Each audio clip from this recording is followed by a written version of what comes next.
Le plus beau jour de ma vie, c'est quand j'ai compris que j'étais drogué. Parce que j'ai compris que c'était pas un manque de volonté, j'ai compris que c'était pas un manque de motivation, c'était simplement que j'étais esclave de mon cerveau. Moi, quand j'étais dépendant à l'âge de 14 ans, déjà, j'ai détérioré mes relations avec mes parents parce que le manque existait et j'avais honte de fumer devant mes parents. Alors, je les ai fuis, je ne partais plus en week-end avec eux, je faisais tout pour m'éloigner de mes parents. Pas parce que je les aimais pas, mais parce que le manque était déjà là et la cigarette était déjà venue plus importante que eux. L'addiction, c'est un véritable cercle vicieux. On pense que c'est la solution alors que c'est la source du problème.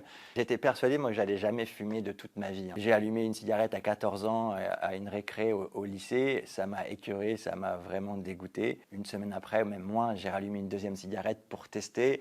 Et puis une troisième, puis une quatrième. Et je me suis réveillé à 26 ans, j'avais déjà fumé 80 000 cigarettes. J'ai échoué beaucoup de fois, mais la plupart du temps, je ne voulais pas arrêter de fumer parce que pour moi, la cigarette, c'était ma liberté, mon plaisir, parce que je l'identifiais comme ça, parce que je n'étais pas conscient que j'étais addict. Ma première tentative, c'est à la fac. J'avais beaucoup fumé la veille et le matin, la cigarette, elle passe pas. Donc je l'écrase et je prends mon paquet, je le mets à la poubelle. Je dis, c'est terminé la cigarette, c'est vraiment horrible. Je vais en cours, 2 heures après, j'ai la tête dans la poubelle en train de chercher mes cigarettes. Et là, en fait, c'est un peu des moments où on se dit, mais il y a un problème. Comment est-ce que je peux me retrouver la tête dans la poubelle alors que 2 heures avant, je ne voulais pas? On pense qu'on sait parce qu'on n'a pas de volonté, mais après, on ferme rapidement les yeux. Et donc, souvent, je me disais le dimanche soir, j'arrête, le lundi, je reprenais. Et le plus beau jour de ma vie, c'est quand j'ai compris que j'étais drogué.